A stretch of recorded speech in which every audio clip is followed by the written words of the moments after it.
Hello dears, welcome back to my YouTube channel Feena study room.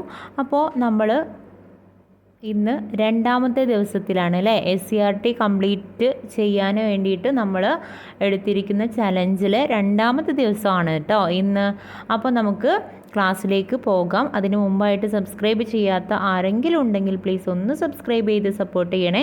അതുപോലെ തന്നെ like ചെയ്യുക, share ചെയ്യുക, നിങ്ങളുടെ കൂട്ടുകാരിലേക്ക് കൂടി ഈ ചാനൽ ഒന്ന് ഷെയർ ചെയ്ത് കൊടുക്കുക കേട്ടോ. അപ്പോൾ നമുക്ക് ക്ലാസ് തുടങ്ങാം. ഇന്ന് നമ്മൾ നോക്കുന്നത് ഇന്ത്യ ചരിത്രമാണ് കേട്ടോ. ഇന്ത്യ ചരിത്രത്തിലെ പ്രാചീന ഇന്ത്യയുടെ പ്രാചീന ശിലായുഗ കേന്ദ്രങ്ങളിൽ പ്രധാനപ്പെട്ടത് ഭിംബേട്കയാണ്. ഇന്ത്യയുടെ പ്രാചീന ശിലായുഗ കേന്ദ്രങ്ങളിൽ പ്രധാനപ്പെട്ടത് ഭിംബേട്കയാണ്. ഭിംബേട്ക ഗുഹ സ്ഥിതി ചെയ്യുന്ന സംസ്ഥാനം മധ്യപ്രദേശാണ്. ഭിംബേട്ക ഗുഹ സ്ഥിതി ചെയ്യുന്ന സംസ്ഥാനം മധ്യപ്രദേശ്. കല്ലുകൊണ്ട് നിർമ്മിച്ചിരിക്കുന്ന വാസസ്ഥലങ്ങൾ ഏത് പ്രാചീന ശിലായുഗ കേന്ദ്രത്തിൻ്റെ സവിശേഷതയാണ്? ഭിംബേട്ക. കല്ലുകൊണ്ട് നിർമ്മിച്ചിരിക്കുന്ന വാസസ്ഥലങ്ങൾ ഏത് പ്രാചീന ശിലായുഗ കേന്ദ്രത്തിൻ്റെ സവിശേഷതയാണ്? ഭിംബേട്ക. പ്രാചീന ശിലായുഗ കേന്ദ്രം സംസ്ഥാനം ഭിംബേട്ക മധ്യപ്രദേശ്. നാഗാർജുനകൊണ്ട ആന്ധ്രാപ്രദേശ്. ഹൻസ്ഗി കർണാടക. കുർണൂൽ ഗുഹകൾ കർണാടക. ഭിംബേട്ക മധ്യപ്രദേശ്, നാഗാർജുനകൊണ്ട ആന്ധ്രാപ്രദേശ്, ഹൻസ്ഗി കർണാടക, കുർണൂൽ ഗുഹകൾ കർണാടക. ഇന്ത്യയിൽ മധ്യശിലായുഗത്തിന് തെളിവ് ലഭിച്ച സ്ഥലങ്ങളാണ് ബാഗോർ രാജസ്ഥാൻ, ആദംഗഡ് മധ്യപ്രദേശ്. ഇന്ത്യയിൽ ശിലായുഗത്തിന് തെളിവ് ലഭിച്ച സ്ഥലങ്ങളാണ് ബാഗോർ രാജസ്ഥാൻ, ആദംഗഡ് മധ്യപ്രദേശ്. അലങ്കരിച്ച മൺപാത്രവും ശിലായുധങ്ങളും കണ്ടെത്തിയ നവീന ശിലായുഗ കേന്ദ്രം ഏതാണെന്ന് ചോദിച്ചാൽ ബുർസഹോം, കാശ്മീരിലെ ബുർസഹോമിലാണ് കേട്ടോ. അപ്പോൾ അലങ്കരിച്ച മൺപാത്രവും ശിലായുധങ്ങളും കണ്ടെത്തിയ നവീന ശിലായുഗ കേന്ദ്രം ഏതാണെന്ന് ചോദിച്ചാൽ ബുർസഹോമാണ്. ഇത് കാശ്മീരിലാണ് ഉള്ളത് കേട്ടോ. ഇന്ത്യൻ ഉപഭൂഖണ്ഡത്തിലെ പ്രധാന താമ്രശിലാ കേന്ദ്രം ഏതാണെന്ന് ചോദിച്ചാൽ മെഹർഗഡ് ആണ്. ബലൂചിസ്ഥാനിലെ മെഹർഗഡ് ആണ് ഇന്ത്യൻ ഉപഭൂഖണ്ഡത്തിലെ പ്രധാന താമ്രശിലായുഗ കേന്ദ്രം. മുത്ത് നിർമ്മാണത്തിൻ്റെ തെളിവുകൾ ലഭിച്ച ഇന്ത്യയിലെ കേന്ദ്രം ഏതാണ്? ലോഥലാണ് കേട്ടോ. ലോഥലാണ് മുത്ത് നിർമ്മാണത്തിൻ്റെ തെളിവുകൾ ലഭിച്ച ഇന്ത്യയിലെ കേന്ദ്രം. 1921 ആർക്കിയോളജിക്കൽ സർവേ ഓഫ് ഇന്ത്യയുടെ ഡയറക്ടർ സർ ജോൺ മാർഷലാണ്. 1921 ആർക്കിയോളജിക്കൽ സർവേ ഓഫ് ഇന്ത്യയുടെ ഡയറക്ടർ സർ ജോൺ മാർഷലാണ്. ഇന്ത്യയിൽ പുരാവസ്തു പഠനങ്ങൾക്ക് നേതൃത്വം കൊടുക്കുന്നത് ആർക്കിയോളജിക്കൽ സർവേ ഓഫ് ഇന്ത്യയാണ്. ഇന്ത്യയിൽ പുരാവസ്തു പഠനങ്ങൾക്ക് നേതൃത്വം കൊടുക്കുന്നത് ആർക്കിയോളജിക്കൽ സർവേ ഓഫ് ഇന്ത്യയാണ്. വേദകാലഘട്ടം 3500 വർഷങ്ങൾക്ക് മുമ്പ് സിന്ധു നദീതടത്തേക്ക് കുടിയേറി പാർത്ത ജനവിഭാഗം ആര്യന്മാരാണ്. 3500 വർഷങ്ങൾക്ക് മുമ്പ് സിന്ധു നദീതടത്തേക്ക് കുടിയേറി പാർത്ത ജനവിഭാഗം ആരാണെന്ന് ചോദിച്ചാൽ അത് ആര്യന്മാരാണ്. ആര്യന്മാരെക്കുറിച്ച് വിവരം ലഭിക്കുന്നത് വേദങ്ങളിൽ നിന്നാണ്. വേദഭാഷ ഏതാണ്? സംസ്കൃതമാണ് വേദഭാഷ. ആദ്യം രചിച്ച വേദം ഋഗ്വേദമാണ്. ഋഗ്വേദമാണ്. ഋഗ്വേദകാലത്തെ പ്രധാന തൊഴിലാണ് കന്നുകാലി വളർത്തൽ. ഋഗ്വേദകാലത്തെ പ്രധാന വിള ബാർലിയാണ്. കന്നുകാലി വളർത്തലായിരുന്നു ഋഗ്വേദകാലത്തെ പ്രധാന തൊഴിൽ എന്ന് പറയുന്നത്. ഋഗ്വേദകാലത്തെ പ്രധാന വിള ഏതാണെന്ന് ചോദിച്ചാൽ ബാർലിയാണ്. ആര്യന്മാരുടെ കൂട്ടം അറിയപ്പെട്ടിരുന്നത് ഗോത്രം എന്ന പേരിലാണ് കേട്ടോ. ആര്യന്മാരുടെ കൂട്ടം അറിയപ്പെട്ടിരുന്നത് ഗോത്രം എന്ന പേരിലാണ്. ഓരോ ഗോത്രത്തിൻ്റെയും തലവൻ അറിയപ്പെടുന്നത് രാജനാണ്. ഓരോ ഗോത്രത്തിൻ്റെയും തലവൻ അറിയപ്പെടുന്ന പേര് രാജൻ എന്നാണ്. അടുത്തത് നോക്കാം. വേദകാലം വരുന്നത് 1500 to 600 BC വരെയാണ് കേട്ടോ. വേദകാലം വരുന്നത് 1500 to 600 BC ആണ്. ഋഗ്വേദകാലം 1500 to 1000 BC ആണ്. 1500 to 1000 BC ആണ് ഋഗ്വേദകാലം. പിൽക്കാല വേദകാലം എന്ന് പറയുന്നത് 1000 to 600 BC ആണ്. പിൽക്കാല വേദകാലം 1000 to 600 BC ആണ്. ഋഗ്വേദകാലത്ത് ഋഗ്വേദമാണ് ഉണ്ടായിട്ടുള്ളത്. പിൽക്കാല വേദകാലത്തിൽ 1000 to 600 BCയിൽ ഉണ്ടായിട്ടുള്ളതാണ് സാമവേദം, അഥർവവേദം, യജുർവേദം തുടങ്ങിയവ കേട്ടോ. അപ്പോൾ ആദ്യകാലത്ത് ഉണ്ടായതാണ് ഋഗ്വേദകാലം. അപ്പോൾ ഋഗ്വേദകാലം 1500 മുതൽ 1000 BC വരെയാണ്. പിൽക്കാല വേദകാലം എന്ന് പറഞ്ഞാൽ 1000 to 600 BC ആണ്. ഋഗ്വേദകാലത്തെ പ്രധാന ആരാധനാ മൂർത്തികൾ ഏതൊക്കെയാണെന്ന് നോക്കാം. ഇന്ദ്രൻ, വരുണൻ, അഗ്നി, അതിഥി, ഉഷസ്. ഇന്ദ്രൻ, വരുണൻ, അഗ്നി, അതിഥി, ഉഷസ്. അടുത്തത് ഗംഗാസമതലത്തിൻ്റെ പ്രത്യേകതകൾ എന്തൊക്കെയാണ്? ഗംഗാസമതലത്തിൻ്റെ പ്രത്യേകതകൾ എന്തൊക്കെയാണെന്ന് നമുക്ക് നോക്കാം. വൻമരങ്ങൾ നിറഞ്ഞ കാടുകൾ, ഫലഭൂയിഷ്ഠമായ എക്കൽ മണ്ണ്, സമൃദ്ധമായ മഴ.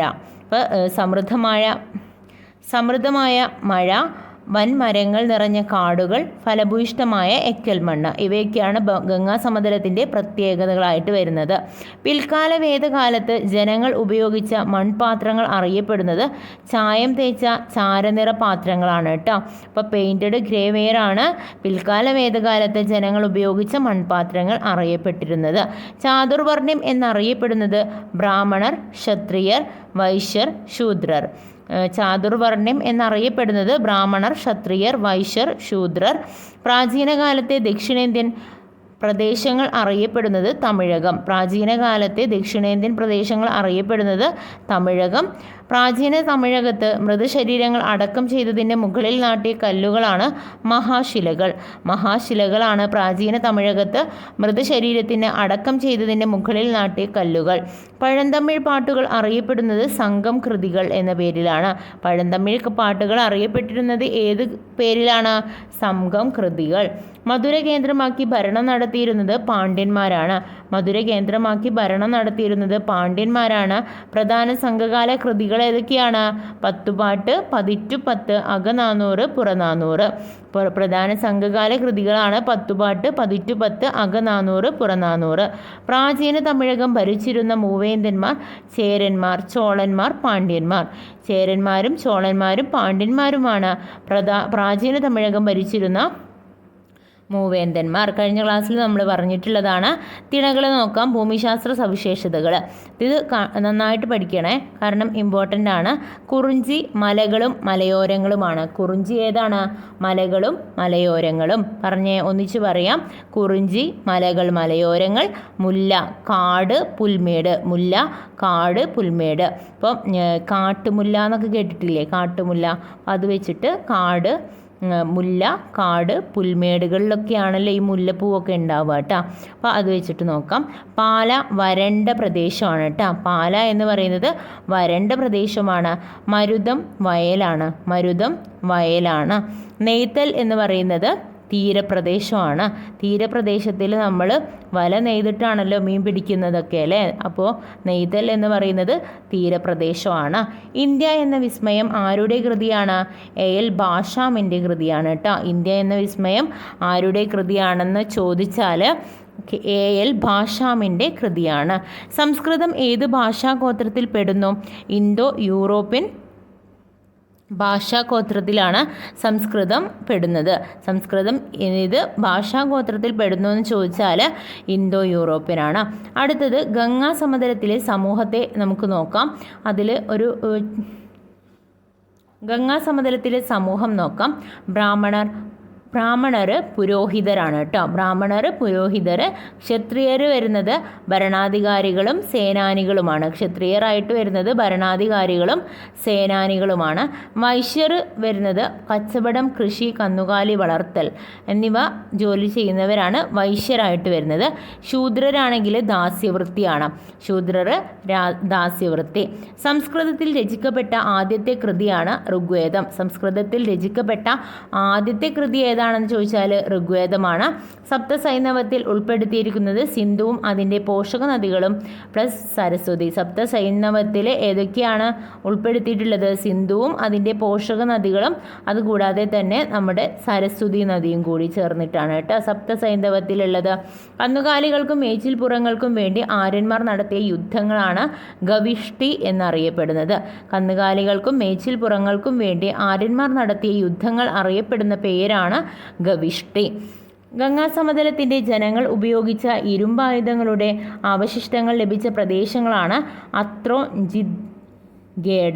അത്രോഞ്ചിഗേഡ ഉത്തർപ്രദേശിലാണ്. ജോധ്പുര രാജസ്ഥാനിലാണ്. ഭഗവൻപുര ഹരിയാനയിലാണ് കേട്ടോ. അപ്പം അത്രോഞ്ചിഗേഡ ഉത്തർപ്രദേശ്, ജോധ്പുര രാജസ്ഥാൻ, ഭഗവൻപുര ഹരിയാന. നാടോടികളായ ജനങ്ങൾ സ്ഥിരതാമസമാക്കിയ പ്രദേശം അറിയപ്പെടുന്നത് ജനപദം. നാടോടികളായ ജനങ്ങൾ സ്ഥിരം താമസമാക്കിയ പ്രദേശം അറിയപ്പെടുന്നത് ജനപദം. കൃഷിഭൂമി സംരക്ഷിക്കുന്നതിന് പകരമായി കർഷകർ രാജാവിന് ഉൽപാദനത്തിൻ്റെ ഒരു പങ്ക് നികുതിയായി നൽകിയിരുന്ന രീതികളാണ് ബലിഭാഗ. ബലിഭാഗ എന്ന് പറയുന്നത് എന്താണ്? കൃഷിഭൂമി സംരക്ഷിക്കുന്നതിന് പകരമായിട്ട് കർഷകർ രാജാവിന് ഉൽപാദനത്തിൻ്റെ ഒരു പങ്ക് നികുതിയായി നൽകുന്ന രീതികളാണ് കേട്ടോ. ശ്രാവണ വിഭാഗത്തിൽപ്പെട്ടവർ ആരൊക്കെയാണ്? അജീവികന്മാരും ചാർവാകന്മാരും. അജീവികന്മാരും ചാർവാകന്മാരുമാണ് ശ്രാവണ വിഭാഗത്തിൽപ്പെട്ടവർ. ഏഷ്യയുടെ പ്രകാശം എന്ന കൃതി രചിച്ചത് എഡ്വിൻ അർണോൾഡാണ്. ഏഷ്യയുടെ പ്രകാശം എന്ന കൃതി രചിച്ചത് എഡ്വിൻ അർണോൾഡാണ്. ബുദ്ധമതം സ്ഥാപിച്ചത് ശ്രീ ബുദ്ധനാണ്. ദൈവത്തിൻ്റെ രഹസ്യങ്ങളെക്കുറിച്ച് എനിക്കറിയില്ല, എന്നാൽ മനുഷ്യൻ്റെ ദുരിതങ്ങൾ എനിക്കറിയാം. ദൈവത്തിൻ്റെ രഹസ്യങ്ങളെക്കുറിച്ച് എനിക്കറിയില്ല, എന്നാൽ മനുഷ്യൻ്റെ ദുരിതങ്ങൾ എനിക്കറിയാം. നല്ലൊരു കോട്ടാണ് അല്ലേ? ശ്രീബുദ്ധൻ്റെ കോട്ടാണ് കേട്ടോ. അടുത്തത്, ആഗ്രഹങ്ങളാണ് എല്ലാ ദുഃഖങ്ങൾക്കും കാരണം. അത് ശരിയാണ് അല്ലേ? വളരെ ശരിയാണ്. ആഗ്രഹങ്ങളാണ് എല്ലാ ദുഃഖങ്ങൾക്കും കാരണം. ഞാനും നിങ്ങളൊക്കെ ഇപ്പോൾ ഇവിടെ ഇത്രയും എന്താ പറയുക, നല്ല കുറേ കാര്യങ്ങൾ ചെയ്യാനുണ്ടായിട്ടും അങ്ങനെയല്ല, നമുക്കൊക്കെ ഒരാഗ്രഹമുണ്ട് അല്ലേ? അതുകൊണ്ടാണ് നമ്മളിപ്പോൾ നമ്മളുടെ ഉറക്കമൊക്കെ കളഞ്ഞിട്ട് നമ്മൾ ഇരിക്കുന്നത് അല്ലേ? അപ്പോൾ ആഗ്രഹങ്ങളാണ് എല്ലാ ദുഃഖങ്ങൾക്കും കാരണം. ബുദ്ധമതത്തിൻ്റെ ഭാഷ പാലിയാണ്. ബുദ്ധമതത്തിൻ്റെ ഭാഷ വരുന്നത് പാലിയാണ്. ശ്രീബുദ്ധൻ്റെ ഭാഷ ഏതാണ്? അർദ്ധമഗധിയാണ്. അർദ്ധമഗധിയാണ് ശ്രീബുദ്ധൻ്റെ ഭാഷ. ത്രിപീഠകങ്ങളിലെ പ്രധാന തത്വങ്ങളാണ് വിനയപീഠകം, സിക്തപീഠകം, അഭിധർമ്മപീഠകം. ത്രിപീഠകത്തിലെ പ്രധാന തത്വങ്ങൾ ഏതൊക്കെയാണ്? വിനയപീഠകം, സിക്തപീഠകം, അഭിധർമ്മ പീഠകം. ബുദ്ധമതത്തിൻ്റെ പ്രധാന കേന്ദ്രങ്ങളാണ് Myanmar, Japan, China, Sri Lanka, Java, Sumatra. അപ്പോൾ ബുദ്ധമതത്തിൻ്റെ പ്രധാന കേന്ദ്രങ്ങൾ വരുന്നത് Myanmar, Japan, China, Sri Lanka, Java, Sumatra. ബുദ്ധമതത്തിൻ്റെ 2 വിഭാഗങ്ങൾ ഏതൊക്കെയാണ്? മഹായാനവും ഹീനയാനയുമാണ് കേട്ടോ. അപ്പോൾ മഹായാനവും ഹീനയാനവുമാണ് ബുദ്ധമതത്തിൻ്റെ 2 വിഭാഗങ്ങൾ. ജൈനമതം നോക്കാം കേട്ടോ. SCRTയിലുള്ളത്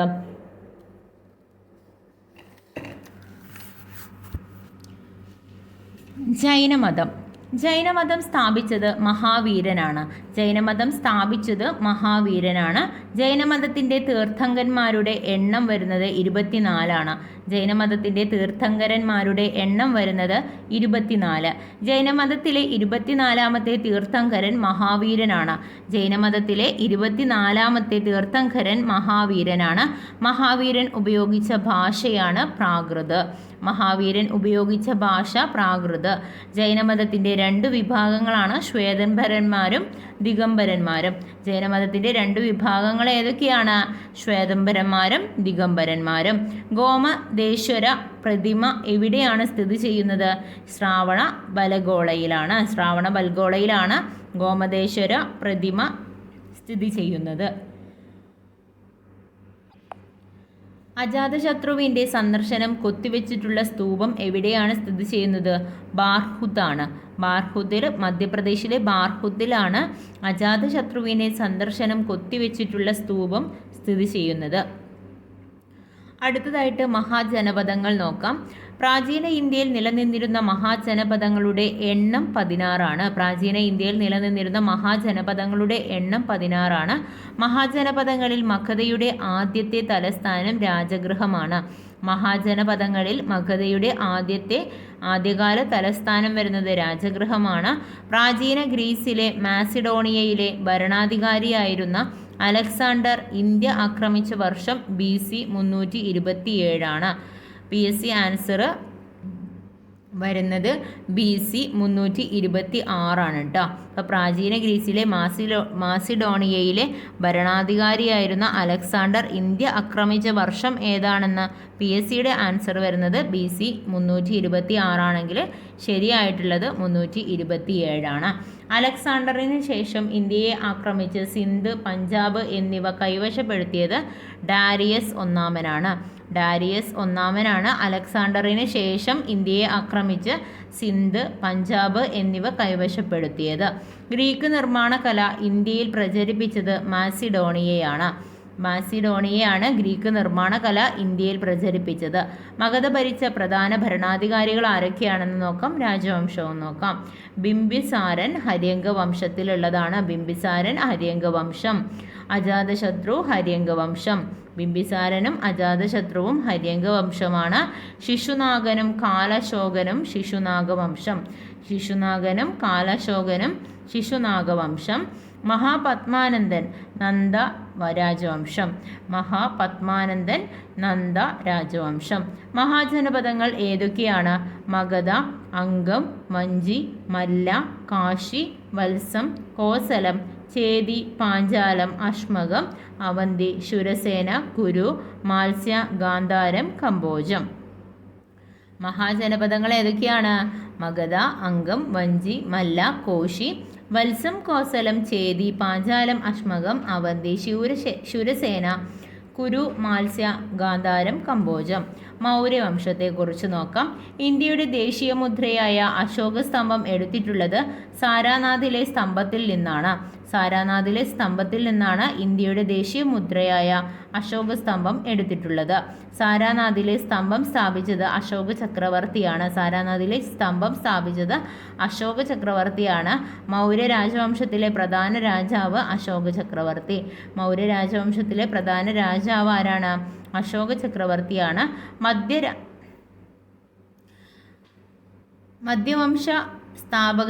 മൗര്യവംശ സ്ഥാപകനാണ് ചന്ദ്രഗുപ്ത മൗര്യൻ.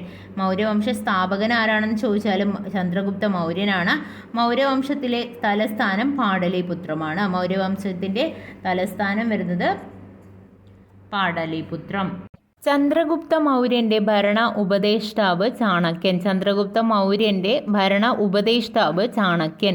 കൗടില്യൻ എന്ന പേരിൽ അറിയപ്പെട്ടിരുന്ന വ്യക്തിയാണ്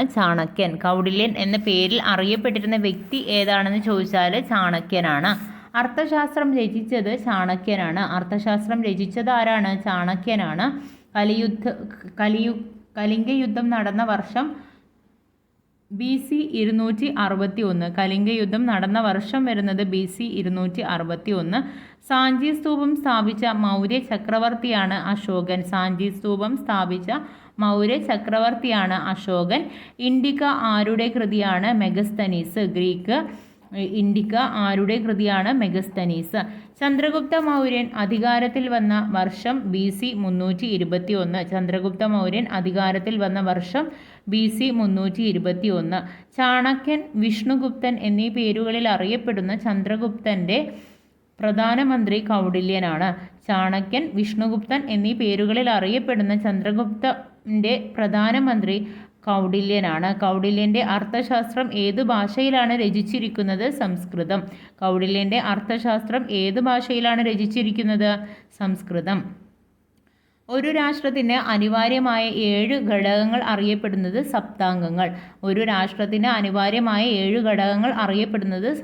സപ്താംഗങ്ങൾ. അപ്പോൾ നമുക്ക് സപ്താംഗങ്ങൾ ഏതൊക്കെയാണെന്ന് നോക്കാം. സ്വാമി രാജാവ്, അമാത്യൻ, മന്ത്രി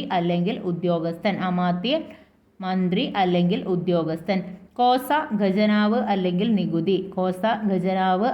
നികുതി, ദണ്ഡ് നീതിന്യായം, ദുർഗം സൈന്യം അല്ലെങ്കിൽ കോട്ട, മിത്രം സംഖ്യങ്ങൾ, ജനപദം പ്രദേശം. അലക്സാണ്ടറിന് ശേഷം ഇന്ത്യക്ക് വന്ന ഗ്രീക്ക് സൈന്യാധിപനാണ് സെലൂക്കസ് നിക്കേറ്റർ. അലക്സാണ്ടറിന് ശേഷം ഇന്ത്യയിലേക്ക് വന്ന ഗ്രീക്ക് സൈന്യാധിപനാണ് സെലൂക്കസ് നിക്കേറ്റർ. മാസിഡോണിയയിലെ ഭരണാധികാരിയായിരുന്ന അലക്സാണ്ടറുടെ സൈനിക മേധാവിയായിരുന്നു സെലൂക്കസ് നിക്കേറ്റർ ആയിരുന്നു മാസിഡോണിയയിലെ ഭരണാധികാരിയായിരുന്ന അലക്സാണ്ടറുടെ സൈനിക മേധാവി. ചന്ദ്രഗുപ്ത മൗര്യൻ്റെ കൊട്ടാരത്തിലേക്ക് സെലൂക്കസ് നിക്കേറ്റർ അയച്ച പ്രതിനിധിയാണ് മെഗസ്തനീസ് ആണ് ചന്ദ്രഗുപ്ത മൗര്യൻ്റെ കൊട്ടാരത്തിലേക്ക് സെലൂക്കസ് നിക്കേറ്റർ അയച്ച പ്രതിനിധി. അശോകന്റെ ധർമ്മശാസനത്തിൽ പ്രിയദർശിനി എന്ന് പരാമർശിക്കുന്നത് അശോകനെയാണ്.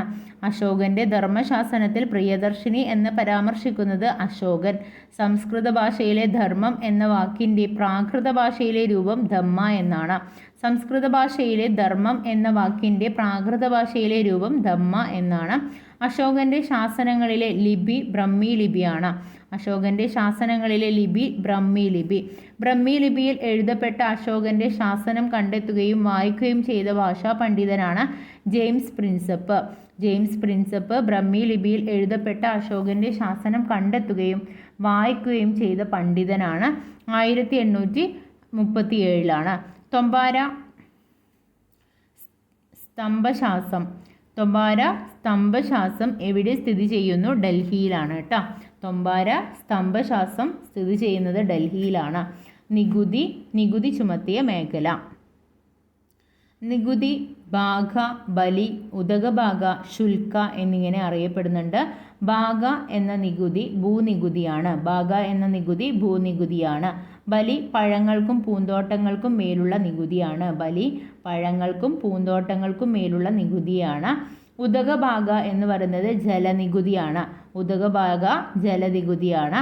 ശുൽക്ക കയറ്റുമതികളുടെയും ഇറക്കുമതികളുടെയും മേലുള്ള നികുതിയാണ്. ശുൽക്ക കയറ്റുമതികളുടെയും ഇറക്കുമതികളുടെയും മേലുള്ള നികുതിയാണ്.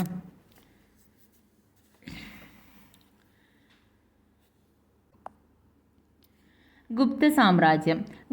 ഗുപ്ത സാമ്രാജ്യ സ്ഥാപകൻ ചന്ദ്രഗുപ്തൻ ഒന്നാമനാണ്. AD 4-ാം നൂറ്റാണ്ട്. കാളിദാസന്റെ പ്രധാന കൃതികളാണ് അഭിജ്ഞാന ശാകുന്തളം, മേഘസന്ദേശം, കുമാരസംഭവം. കാളിദാസന്റെ പ്രധാന കൃതികൾ ഏതൊക്കെയാണ്?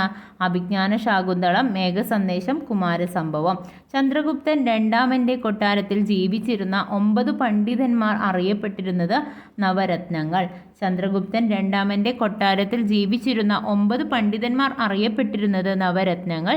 നവരത്നങ്ങൾ കാളിദാസൻ, വരരുചി, ധന്വന്തരി, ഘടകർപ്പരൻ, വരാഹമിഹിരൻ, അമരസിംഹൻ, ക്ഷപണകൻ, വേതാളഭട്ടൻ, ശങ്കു.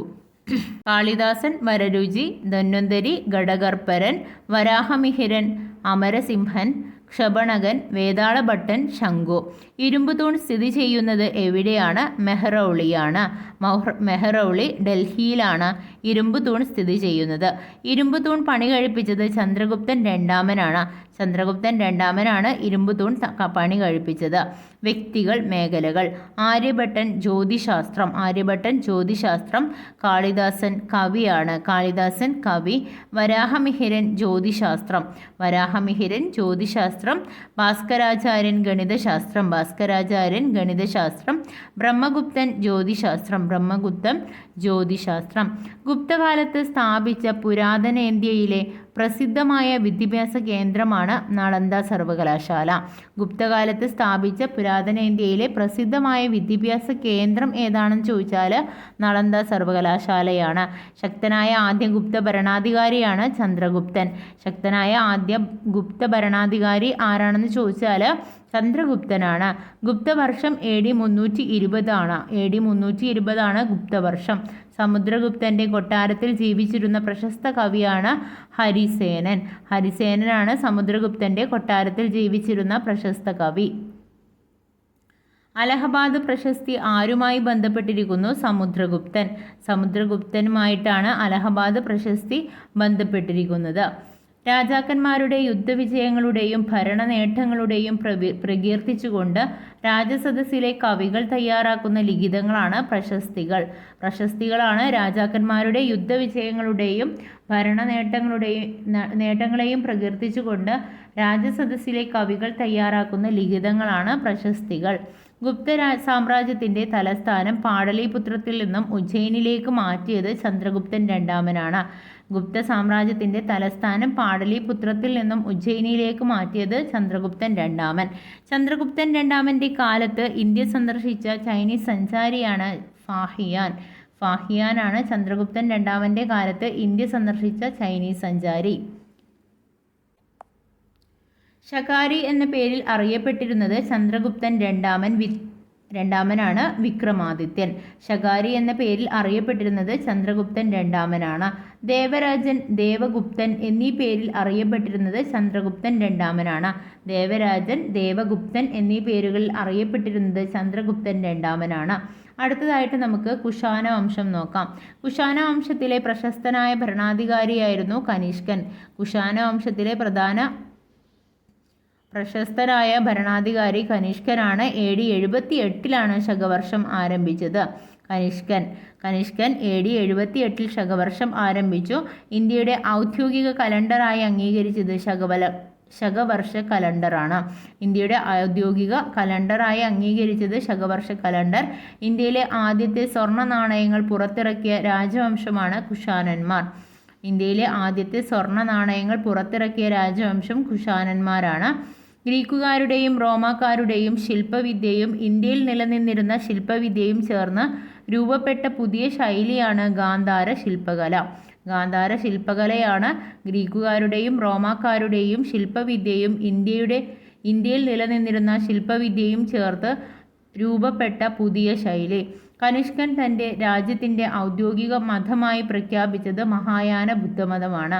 കനിഷ്കൻ തൻ്റെ രാജ്യത്തിൻ്റെ ഔദ്യോഗിക മതമായി പ്രഖ്യാപിച്ചത് മഹായാന ബുദ്ധമതം. ശതവാഹനന്മാരുടെ ആസ്ഥാനം പ്രതിഷ്ഠാന. ശതവാഹനന്മാരുടെ ആസ്ഥാനം വരുന്നത് പ്രതിഷ്ഠാനയാണ്. പ്രതിഷ്ഠാന ഇപ്പോൾ എവിടെയാണ്? പൈത്താൻ. മഹാരാഷ്ട്രയിലെ പൈത്താനിലാണ് പ്രതിഷ്ഠാന. വെറുമൊരു ആത്മകഥം ആരുടെ കൃതിയാണ്? ONV. വെറുമൊരു ആത്മകഥം ആരുടെ കൃതിയാണ്? ONV.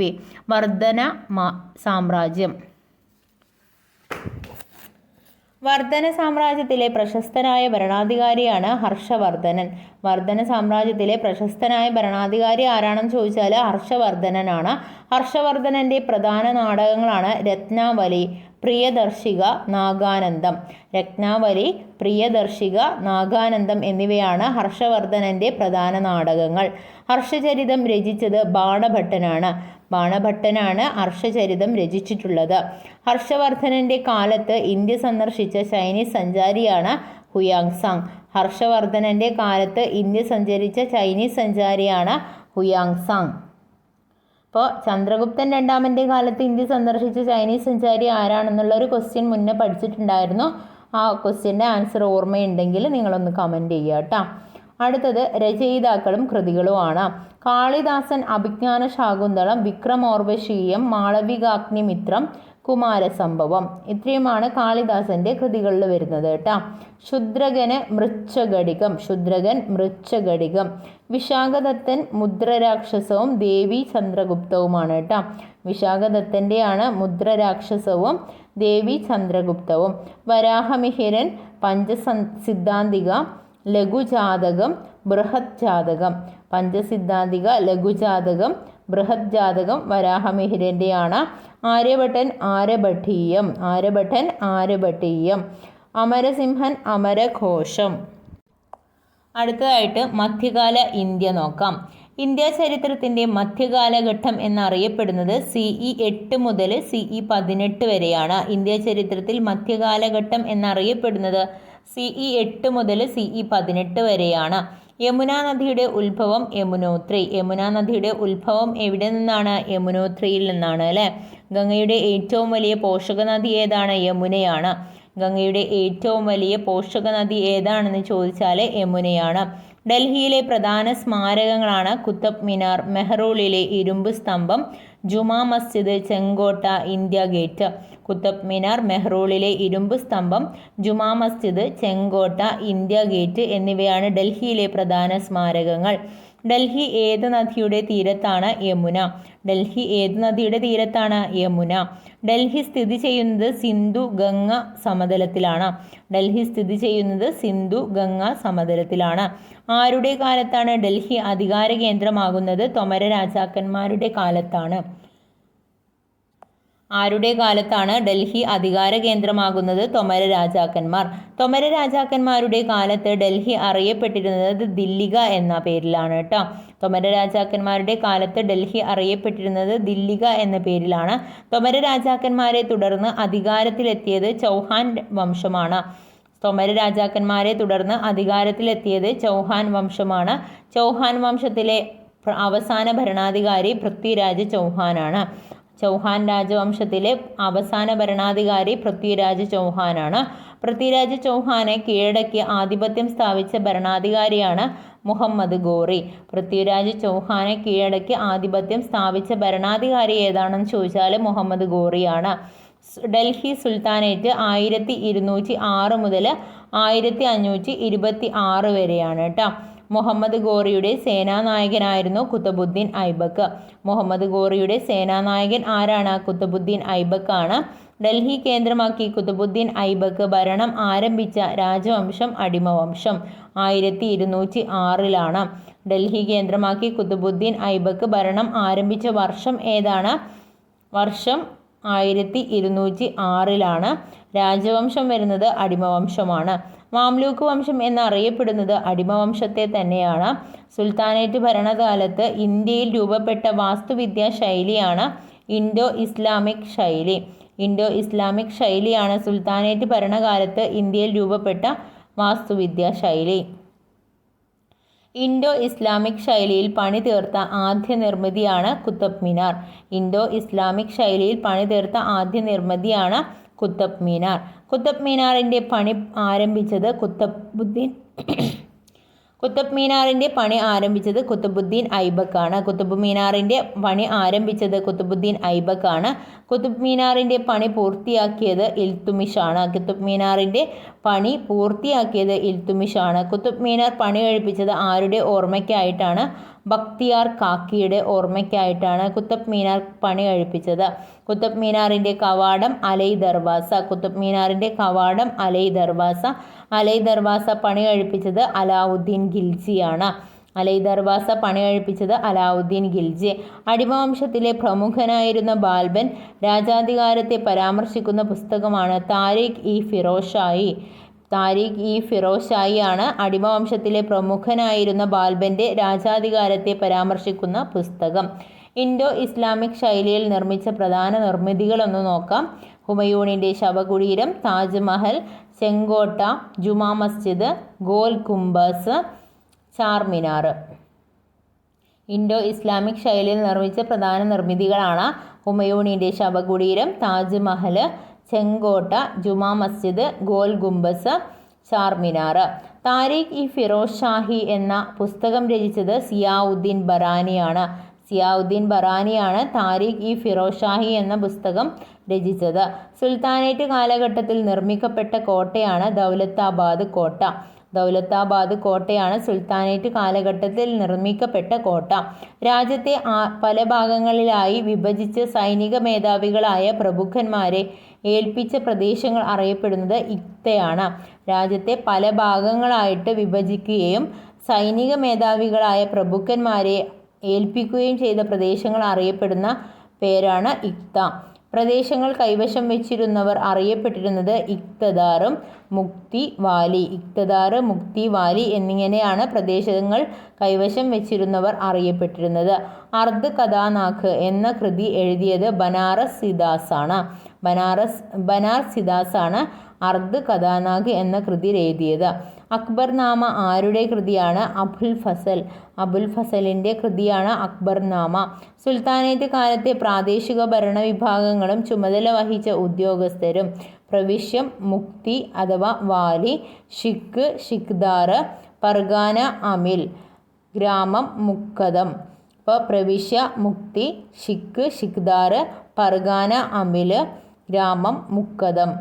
സുൽത്താനേറ്റ് കാലഘട്ടത്തിലെ കേന്ദ്രഭരണത്തിലെ പ്രധാന ഉദ്യോഗസ്ഥരും ചുമതലകളും: വസീർ ധനകാര്യം, മമാലിക് സൈനികം, മുഖ്യ സദർ നീതിന്യായം, ദിവാൻ ഇ അൻഷ രാജകീയ കത്തിടപാടുകൾ. ഡൽഹി ഭരിച്ച രാജവംശങ്ങളും ഭരണാധികാരികളും: മംലൂക്ക് വംശം അടിമവംശം, കുത്തുബുദ്ദീൻ ഐബക്ക്, ഇൽത്തുമിഷ്, ബാൽബൻ. മംലൂക്ക് വംശത്തിൽ കുത്തുബുദ്ദീൻ ഐബക്ക്, ഇൽത്തുമിഷ്, ബാൽബൻ. ഖിൽജി വംശത്തിൽ അലാവുദ്ദീൻ ഖിൽജി, തുഗ്ലക്ക് വംശം അഹമ്മദ് ബിൻ തുഗ്ലക്ക്, ഫിറോസ് ഷാ തുഗ്ലക്ക്. സയ്യിദ് വംശത്തിലെ ഗിസിർ ഖാൻ. ലോധി വംശം ഇബ്രാഹിം ലോധി. കുതുബുദ്ദീൻ ഐബക്കിന് ശേഷം അധികാരത്തിലെത്തിയത് ഇൽത്തുമിഷ്. കുതുബുദ്ദീൻ ഐബക്കിന് ശേഷം അധികാരത്തിലെത്തിയത് ഇൽത്തുമിഷ് ആണ്. ഇൽത്തുമിഷ് പുറത്തിറക്കിയ നാണയങ്ങളാണ് തങ്ക, ജിറ്റാള്. ഡൽഹി സുൽത്താനേറ്റിൽ ഏക വനിതാ ഭരണാധികാരി റസിയ സുൽത്താന. സുൽത്താന റസിയാണ് ഡൽഹി സുൽത്താനേറ്റിൽ ഏക വനിതാ ഭരണാധികാരി. ഇൽത്തുമിഷിന് ശേഷം അധികാരത്തിലെത്തിയ പ്രധാന ഭരണാധികാരിയാണ് ബാൽബൻ. ഇൽത്തുമിഷിന് ശേഷം അധികാരത്തിലെത്തിയ പ്രധാന ഭരണാധികാരി ആരാണെന്ന് ചോദിച്ചാൽ ബാൽബനാണ്. ഖിൽജി വംശത്തിലെ പ്രധാന അധികാരിയാണ് അലാവുദ്ദീൻ ഖിൽജി. ഖിൽജി വംശത്തിലെ പ്രധാന ഭരണാധികാരി അലാവുദ്ദീൻ ഖിൽജിയാണ്. കമ്പോള പരിഷ്കരണം നടപ്പിലാക്കിയത് അലാവുദ്ദീൻ ഖിൽജിയാണ്. തലസ്ഥാനം ഡൽഹിയിൽ നിന്നും ദേവനാഗരിയിലേക്ക് മാറ്റിയ തുഗ്ലക്ക് ഭരണാധികാരിയാണ് മുഹമ്മദ് ബിൻ തുഗ്ലക്ക്. തലസ്ഥാനം ഡൽഹിയിൽ നിന്നും ദേവനാഗരിയിലേക്ക് മാറ്റിയ തുഗ്ലക്ക് ഭരണാധികാരി മുഹമ്മദ് ബിൻ തുഗ്ലക്കാണ്. ദൗലത്താബാദ് എന്ന് അറിയപ്പെട്ടിരുന്നത് ദേവനാഗിരിയാണ്. ഒന്നാം പാനിപ്പത്ത് യുദ്ധം നടന്നത് 1526 ഏപ്രിൽ 26-നാണ്. ഒന്നാം പാനിപ്പത്ത് യുദ്ധം നടന്നത് 1526 ഏപ്രിൽ 26. ഒന്നാം പാനിപ്പത്ത് യുദ്ധം ആരൊക്കെ തമ്മിലായിരുന്നു? ബാബറും ഇബ്രാഹിം ലോധിയും. ഒന്നാം പാനിപ്പത്ത് യുദ്ധം ആരൊക്കെ തമ്മിലായിരുന്നു? ബാബറും ഇബ്രാഹിം ലോധിയും. പാനിപ്പത്ത് യുദ്ധങ്ങൾ. ഒന്നാം പാനിപ്പത്ത് യുദ്ധം 1526 ഒന്നാം പാനിപ്പത്ത് യുദ്ധം. രണ്ടാം പാനിപ്പത്ത് യുദ്ധം 1556 രണ്ടാം പാനിപ്പത്ത് യുദ്ധം. മൂന്നാം പാനിപ്പത്ത് യുദ്ധം 1761 മൂന്നാം പാനിപ്പത്ത് യുദ്ധം. ഒന്നാം പാനിപ്പത്ത് യുദ്ധത്തിൽ പീരങ്കിയും വെടിമരുന്നും ഉപയോഗിച്ച മുഗൾ ഭരണാധികാരിയാണ് ബാബർ. ഒന്നാം പാനിപ്പത്ത് യുദ്ധത്തിൽ പീരങ്കിയും വെടിമരുന്നും ഉപയോഗിച്ച മുഗൾ ഭരണാധികാരി ആരാണെന്ന് ചോദിച്ചാൽ ബാബറാണ്. 17-ാം നൂറ്റാണ്ടിൽ ഇന്ത്യ സന്ദർശിച്ച ഇറ്റാലിയൻ സഞ്ചാരിയാണ് ജിയോവനി സമാരിയാണ് 17-ാം നൂറ്റാണ്ടിൽ ഇന്ത്യ സന്ദർശിച്ച ഇറ്റാലിയൻ സഞ്ചാരി. മധ്യകാലഘട്ടത്തിൽ ലോകവാണിജ്യത്തിൻ്റെ പ്രധാന കേന്ദ്രം ഇന്ത്യയായിരുന്നു. മധ്യകാലഘട്ടത്തിൽ ലോകവാണിജ്യത്തിൻ്റെ പ്രധാന കേന്ദ്രം ഏതാണെന്ന് ചോദിച്ചാൽ ഇന്ത്യയാണ്. കിതാബുൽ റിഹ്ല എന്ന കൃതി രചിച്ചത് ഇബ്നു ബത്തൂത്ത. കൃതി രചിച്ചത് ഇബ്നു ബത്തൂത്ത. കൃഷി വ്യാപിക്കുന്നതിന് വേണ്ടി ബാൽബൻ കർഷകർക്ക് വീതിച്ചു കൊടുത്ത പ്രദേശം അറിയപ്പെടുന്നത് ദോവാബ് പ്രദേശമാണ്. കൃഷി വ്യാപിക്കുന്നതിന് വേണ്ടി ബാൽബൻ കർഷകർക്ക് വീതിച്ചു കൊടുത്ത പ്രദേശം. ഏതൊക്കെ നദികൾക്കിടയിലെ പ്രദേശമാണ് ദോവാബ്? ഗംഗ, യമുന എന്നീ നദികൾക്കിടയിലുള്ള പ്രദേശമാണ് ദോവാബ്. കൃഷിഭൂമി പലതരം. ബ്രാഹ്മണർക്ക് ദാനം ലഭിച്ച ഭൂമിയാണ് ബ്രഹ്മദേശ എന്ന് പറയുന്നത് ബ്രാഹ്മണർക്ക് ദാനം ലഭിച്ച ഭൂമിയാണ്. ക്ഷേത്രങ്ങൾക്ക് ലഭിച്ച ഭൂമിയാണ് ദേവദാന. കർഷകരുടെ കയ്യിലുള്ള ഭൂമിയാണ് വെള്ളോൻ വകൈ കർഷകരുടെ കയ്യിലുള്ള ഭൂമിയാണ്. ജൈന സ്ഥാപനങ്ങൾക്ക് നൽകിയ ഭൂമി പള്ളിച്ചാണ്ടം. ജൈന സ്ഥാപനങ്ങൾക്ക് നൽകിയ ഭൂമിയാണ് പള്ളിച്ചാണ്ടം. ജലസേചന സൗകര്യങ്ങൾ ഒരുക്കിയ തുഗ്ലക്ക് ഭരണാധികാരിയാണ് ഫിറോസ് ഷാ തുഗ്ലക്കാണ് ജലസേചന സൗകര്യങ്ങൾ ഒരുക്കിയ തുഗ്ലക്ക് ഭരണാധികാരി. ഇന്ത്യയിൽ ചർക്ക ഉപയോഗിച്ചു തുടങ്ങിയത് 14-ാം നൂറ്റാണ്ടിലാണ്. പട്ടുനൂൽ പുഴുക്കളിൽ നിന്നും നൂലുണ്ടാക്കുന്ന സാങ്കേതിക വിദ്യ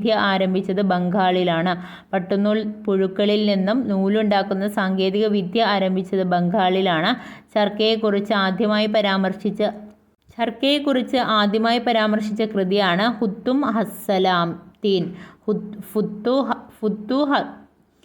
ഫുത്തൂഹുസ്സലാത്തീൻ ആണ് ചർക്കയെക്കുറിച്ച് ആദ്യമായി പരാമർശിച്ച കൃതി.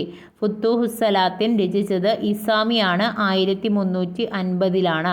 ഫുത്തൂഹുസ്സലാത്തി രചിച്ചത് ഇസാമിയാണ് 1350. മധ്യകാലഘട്ടത്തിൽ ഇന്ത്യയുമായി വ്യാപാരത്തിലേർപ്പെട്ട രാജ്യങ്ങളാണ് സുമാത്ര, ജാവ ഇന്തോനേഷ്യയിലെ, പേർഷ്യൻ ഇറാനിലെയാണ്, China, France, Holland, England, Portugal. കച്ചവട വിഭാഗങ്ങൾ ഏതൊക്കെയാണെന്ന് നോക്കാം. മാർവാടികളും ഗുജറാത്തുകളും, തീരദേശ വാണിജ്യവും, മുൾത്താനികളും ഗുർസാനികളും കരവഴിയുള്ള വാണിജ്യവും. മുഗൾ കാലഘട്ടം നോക്കാം. ബാബർ 1626 മുതൽ 1530 വരെയാണ് കേട്ടോ. Humayun 1530 to 1540, 1555 to 1556, Akbar 1556 to 1605, Jahangir 1605 to 1627, Shahjahan 1627 to 1658, Aurangzeb 1658 to 1707. Mughal രാജവംശ സ്ഥാപകൻ ബാബറാണ്. മുഗൾ ഭരണത്തിന് തുടക്കം കുറിച്ച യുദ്ധം ഒന്നാം പാനിപ്പത്ത്. മുഗൾ ഭരണത്തിന് തുടക്കം കുറിച്ച യുദ്ധം ഒന്നാം പാനിപ്പത്ത്. മുഗൾ സാമ്രാജ്യം വിസ്തൃതമാക്കിയ മുഗൾ ഭരണാധികാരിയാണ് അക്ബർ. മുഗൾ സാമ്രാജ്യം വിസ്തൃതമാക്കിയ മുഗൾ ഭരണാധികാരി അക്ബർ. ബാദ്ഷാ-ഇ ഹിന്ദ്, ഇന്ത്യയുടെ ചക്രവർത്തി എന്ന സ്ഥാനം സ്വീകരിക്കാൻ മുഗൾ ഭരണാധികാരിയാണ് അക്ബർ. ബാദ്ഷാ-ഇ ഹിന്ദ് എന്ന ഇന്ത്യൻ ചക്രവർത്തി എന്ന സ്ഥാനം സ്വീകരിക്കാൻ മുഗൾ ഭരണാധികാരി അക്ബർ. ബാദ്ഷാ-ഇ ഹിന്ദ് എന്ന സ്ഥാനം സ്വീകരിച്ച മുഗൾ ഭരണാധികാരിയാണ് അക്ബർ. അക്ബർ രൂപം നൽകിയ മതമാണ് ദീൻ ഇലാഹി. ദീൻ ഇലാഹിയാണ് അക്ബർ രൂപം നൽകിയ മതം. ഇബാദത്ത് ഖാന നിർമ്മിച്ചത് അക്ബറാണ്. ഇബാദത്ത് ഖാന നിർമ്മിച്ചത് അക്ബറാണ്. ഇബാദത്ത് ഖാന നിർമ്മിച്ച സ്ഥലം ഫത്തേപൂർ സിക്രിയാണ്. ഫത്തേപൂർ സിക്രിയാണ് ഇബാദത്ത് ഖാന നിർമ്മിച്ച സ്ഥലം. അക്ബർ നടപ്പിലാക്കിയ സൈനിക സമ്പ്രദായമാണ് മൻസബ്ദാരി. മൻസബ്ദാരിയാണ് അക്ബർ നടപ്പിലാക്കിയ സൈനിക സമ്പ്രദായം. മുഗൾ ചക്രവർത്തികൾ ഭരണം കാര്യക്ഷമമാകുന്നതിനായി നടപ്പിലാക്കിയ പരിഷ്കാരമാണ് ജാഗിർദാരി.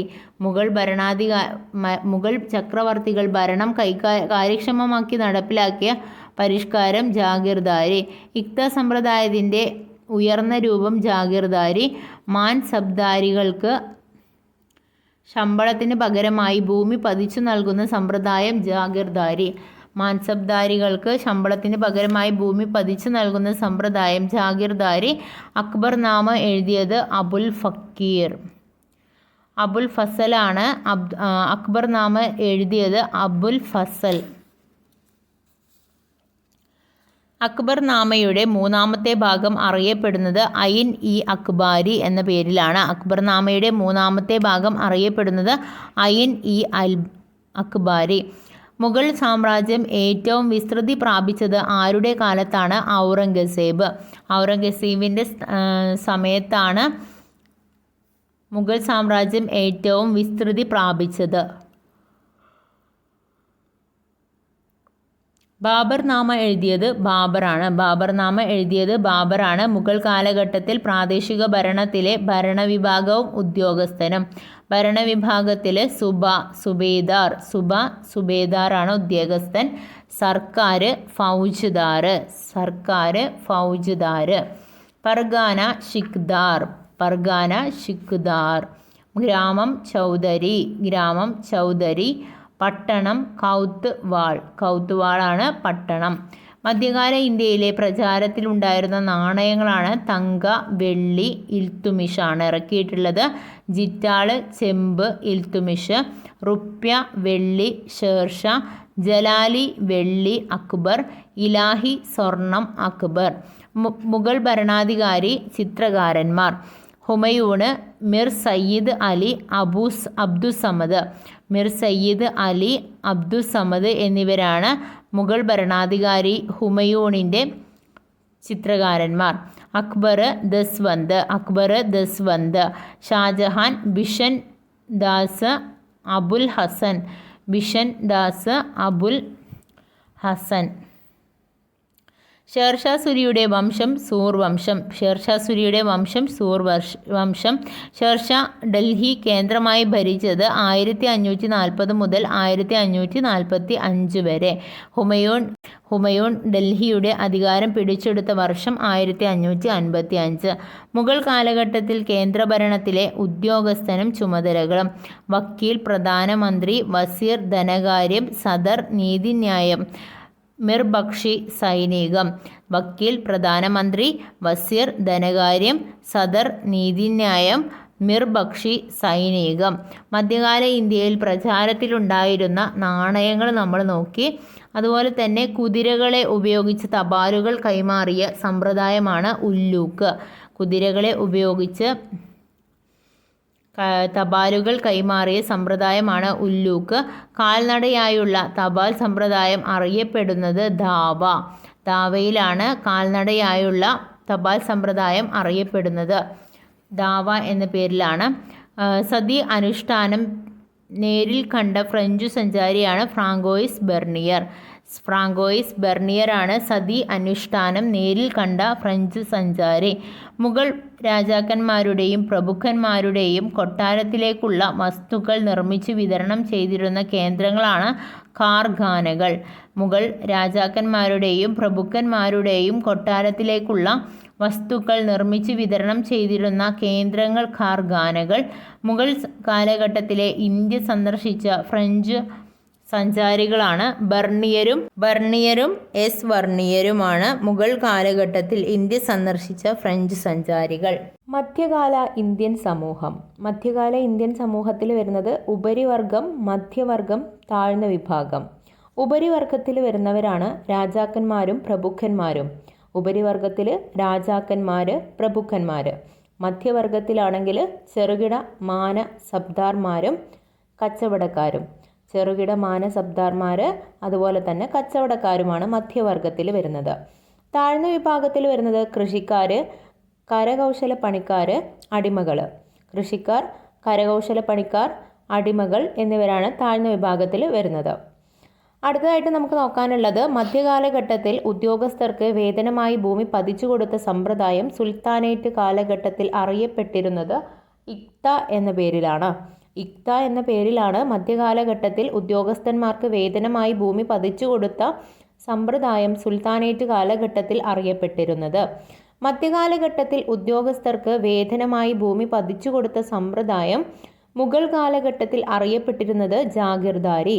അപ്പോൾ രണ്ടും ഒരേ സംഭവം തന്നെയാണ്, പക്ഷേ രണ്ട് കാലഘട്ടങ്ങളിൽ വ്യത്യസ്ത പേരുകളിലായിട്ടാണ് അറിയപ്പെട്ടിരുന്നത്.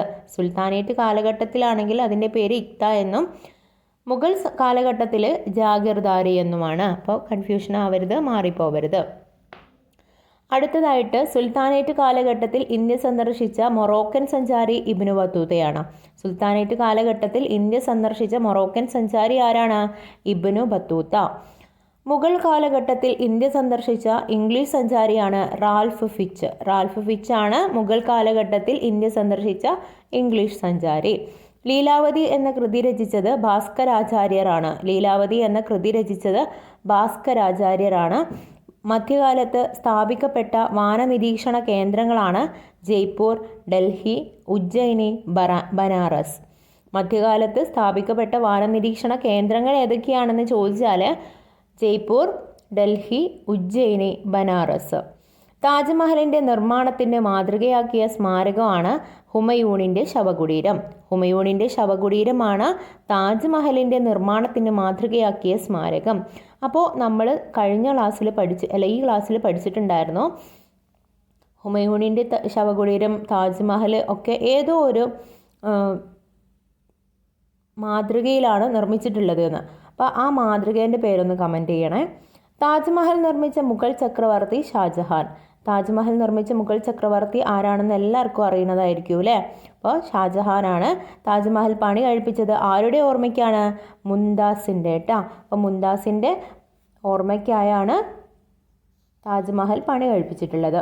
അടുത്തതായിട്ട് നമുക്ക് പഠിക്കാനുള്ളത് വാസ്തുവിദ്യയും ചിത്രകലയും എന്ന ഒരു ഏരിയ ആണ്. കൊണാർക്കിലെ സൂര്യക്ഷേത്രത്തിൻ്റെ നിർമ്മാണത്തിൽ അടിത്തറയിട്ടത് AD 1246 കൊണാർക്കിലെ സൂര്യക്ഷേത്രത്തിൻ്റെ നിർമ്മാണത്തിന് അടിത്തറയിട്ടത് AD 1246. കൊണാർക്ക് സൂര്യക്ഷേത്രം സ്ഥിതി ചെയ്യുന്ന സംസ്ഥാനം ഒഡീഷയാണ്. കൊണാർക്ക് സൂര്യക്ഷേത്രം സ്ഥിതി ചെയ്യുന്ന സംസ്ഥാനം ഒഡീഷ. കൊണാർക്ക് സൂര്യക്ഷേത്രം ഏത് നദിയുടെ തീരത്താണ്? ചന്ദ്രഭാഗ എന്ന നദിയുടെ തീരത്താണ് കൊണാർക്ക് സൂര്യക്ഷേത്രം സ്ഥിതി ചെയ്യുന്നത്. ബ്ലാക്ക് പഗോഡ എന്നറിയപ്പെടുന്നത് കൊണാർക്ക് സൂര്യക്ഷേത്രമാണ്. ബ്ലാക്ക് പഗോഡ എന്നറിയപ്പെടുന്നത് കൊണാർക്ക് സൂര്യക്ഷേത്രമാണ്. വൈറ്റ് പഗോഡ ഏതാണെന്ന് കമൻറ്റ് ചെയ്യണേ. അപ്പോൾ കൊണാർക്കിലെ സൂര്യക്ഷേത്രത്തിൻ്റെ നിർമ്മാണത്തെക്കുറിച്ച് വിവരിക്കുന്ന ശിലാപത്മം എന്ന നോവൽ എഴുതിയത് പ്രതിഭ റായിയാണ്. പ്രതിഭ റായിയാണ് കൊണാർക്കിലെ സൂര്യക്ഷേത്രത്തിൻ്റെ നിർമ്മാണത്തെക്കുറിച്ച് വിവരിക്കുന്ന ശിലാപത്മം എന്ന നോവൽ എഴുതിയത്. അടുത്തതായിട്ട് നമുക്ക് ക്ഷേത്രം, നിർമ്മിച്ച രാജവംശം, സ്ഥലം എന്നിങ്ങനെ നോക്കാം കേട്ടോ. അപ്പോൾ അതിൽ ആദ്യത്തെ ക്ഷേത്രം വരുന്നത് ബൃഹദീശ്വര ക്ഷേത്രമാണ്. ബൃഹദീശ്വര ക്ഷേത്രം നിർമ്മിച്ച രാജവംശം ചോളരാണ്. സ്ഥലം തഞ്ചാവൂരാണ്. അപ്പോൾ ചോളർ നിർമ്മിച്ച തഞ്ചാവൂരിലെ ബൃഹദീശ്വര ക്ഷേത്രം. തീരക്ഷേത്രം പല്ലവന്മാരാണ് നിർമ്മിച്ചിട്ടുള്ളത്. മഹാബലിപുരത്താണ്. ഗാംഗൈകൊണ്ട ചോളപുരം ശിവക്ഷേത്രം നിർമ്മിച്ചിട്ടുള്ളത് ചോളരാണ്. തഞ്ചാവൂരിലാണ് നിർമ്മിച്ചിട്ടുള്ളത്. കൈലാസനാഥ ക്ഷേത്രം പല്ലവരാണ് നിർമ്മിച്ചിട്ടുള്ളത്. കാഞ്ചിയിലാണ് നിർമ്മിച്ചിട്ടുള്ളത്. കൈലാസനാഥ ക്ഷേത്രം പല്ലവർ, കാഞ്ചി. മധുര മീനാക്ഷി ക്ഷേത്രം നിർമ്മിച്ചിട്ടുള്ളത് നായ്ക്കറാണ്. മധുരയിലാണ് നിർമ്മിച്ചിട്ടുള്ളത്. മധുര മീനാക്ഷി ക്ഷേത്രം നായ്ക്കർ, മധുര. കാഞ്ചീപുരം ആസ്ഥാനമാക്കി ഭരണം നടത്തിയത് പല്ലവന്മാരാണ്. പല്ലവന്മാരുടെ തുറമുഖ നഗരം മഹാബലിപുരമാണ്. പല്ലവന്മാരുടെ തുറമുഖ നഗരം എവിടെയാണ്? മഹാബലിപുരം. പല്ലവ രാജാവായ നരസിംഹവർമ്മൻ്റെ കാലത്ത് മഹാബലിപുരത്ത് നിർമ്മിച്ച ക്ഷേത്രങ്ങളാണ് പഞ്ചരഥങ്ങളാണ് പല്ലവൻ രാജാവായ നരസിംഹവർമ്മൻ്റെ കാലത്ത് മഹാബലിപുരത്ത് നിർമ്മിച്ച ക്ഷേത്രങ്ങൾ. എല്ലോറ ഗുഹാക്ഷേത്രം എവിടെയാണ്? എല്ലോറ ഗുഹാക്ഷേത്രം സ്ഥിതി ചെയ്യുന്നത് മഹാരാഷ്ട്രയിലാണ്. ഒരുപാട് തവണ ചോദിച്ചിട്ടുള്ള ക്വസ്റ്റ്യനാണ് കേട്ടോ. ചെത്തിമിനുക്കിയ പാറകൾ ഉപയോഗിച്ച് നിർമ്മിച്ച ബഹുനില ക്ഷേത്രങ്ങളാണ്. കാമാക്ഷി ക്ഷേത്രം അസമിലാണ്. ബൃഹദീശ്വര ക്ഷേത്രം തഞ്ചാവൂര്. ചെത്തിമിനുക്കിയ പാറകൾ ഉപയോഗിച്ച് നിർമ്മിച്ച ബഹുനില ക്ഷേത്രങ്ങൾ വരുന്നത് കാമാക്ഷി ക്ഷേത്രം അസമിലും ബൃഹദീശ്വര ക്ഷേത്രം തഞ്ചാവൂരിൽ. ബൃഹദീശ്വര ക്ഷേത്രം നിർമ്മിച്ച ചോള രാജാവാണ് രാജരാജ ചോളൻ 1. രാജരാജ ചോളൻ 1 ബൃഹദീശ്വര ക്ഷേത്രം നിർമ്മിച്ച ചോള രാജാവ്. ഖജുരാഹോ ക്ഷേത്രം നിർമ്മിച്ചത് ചന്ദേലന്മാരാണ്. ഖജുരാഹോ ക്ഷേത്രം നിർമ്മിച്ചിട്ടുള്ളത് ചന്ദേലന്മാരാണ്. ഖജുരാഹോ ക്ഷേത്ര സമുച്ചയങ്ങളിലെ ഏറ്റവും വലിയ ക്ഷേത്രം ഗണ്ഡാരിയ ശിവക്ഷേത്രമാണ്. ഖജുരാഹോ ക്ഷേത്ര സമുച്ചയങ്ങളിലെ ഏറ്റവും വലിയ ക്ഷേത്രം. ബൃഹദീശ്വര ക്ഷേത്രം തഞ്ചാവൂരിലെ ദ്രാവിഡ ശില്പകലയിലാണ് നിർമ്മിച്ചിട്ടുള്ളത്. ചെങ്കോട്ടയാണെങ്കിൽ ഡൽഹി ഇന്തോ പേർഷ്യൻ. കാന്തരി ക്ഷേത്രം ഖജുരാഹോ നാഗര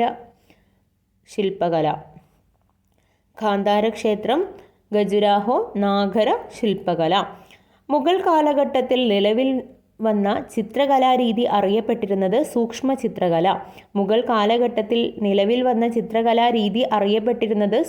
ചിത്രകല.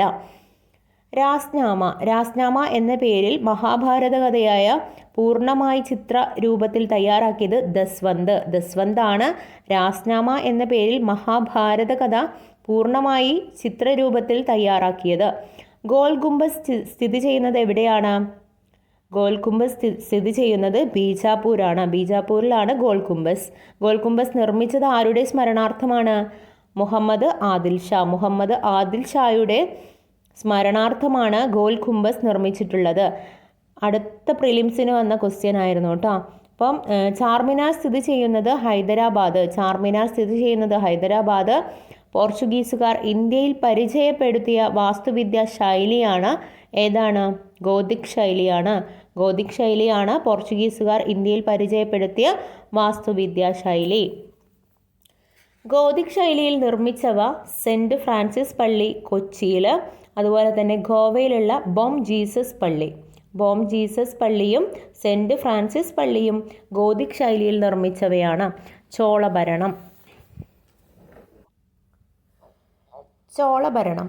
രാജശാസനകൾ മറ്റു ഉദ്യോഗസ്ഥർക്ക് എത്തിച്ചു കൊടുക്കുന്ന പ്രധാന ഉദ്യോഗസ്ഥനാണ് ഒലൈ നായകമാണ് രാജശാസനകൾ മറ്റു ഉദ്യോഗസ്ഥർക്ക് എത്തിച്ചു കൊടുക്കുന്ന പ്രധാന ഉദ്യോഗസ്ഥൻ. ചോളന്മാരുടെ തടാകം അറിയപ്പെട്ടത് ബംഗാൾ ഉൾക്കടലാണ്. ചോളഭരണത്തിൻ്റെ പ്രധാന സവിശേഷതയായ ഗ്രാമ സ്വയം ഭരണത്തെക്കുറിച്ച് പ്രതിപാദിക്കുന്ന ശാസനമാണ് ഉത്തരമേരൂർ ശാസനം. ചോളഭരണത്തിൻ്റെ പ്രധാന സവിശേഷതയായ ഗ്രാമസ്വയംഭരണത്തെക്കുറിച്ച് പ്രതിപാദിക്കുന്ന ശാസനമാണ് ഉത്തരമേരൂർ ശാസനം. പ്രഗത്ഭരായിരുന്ന ചോള രാജാക്കന്മാർ രാജചോളൻ, രാജേന്ദ്ര ചോളൻ. തഞ്ചാവൂരിലെ രാജരാജേശ്വര ക്ഷേത്രം പണി കഴിപ്പിച്ചത് ആരുടെ കാലത്താണ്? രാജരാജ ചോളൻ്റെ കാലത്താണ്. ഗാംഗൈകൊണ്ട ചോളൻ എന്ന ബിരുദം സ്വീകരിച്ചത് രാജേന്ദ്ര ചോളനാണ്. ഗാംഗൈകൊണ്ട ചോളൻ എന്ന ബിരുദം സ്വീകരിച്ചത് രാജേന്ദ്ര ചോളനാണ്. സ്വയം ഭരണാധികാരമുള്ള ഗ്രാമങ്ങളുടെ സമൂഹം കൊട്ടം. സ്വയം ഭരണാധികാരമുള്ള ഗ്രാമങ്ങളുടെ സമൂഹമാണ് കൊട്ടം. വിജയനഗര സാമ്രാജ്യം.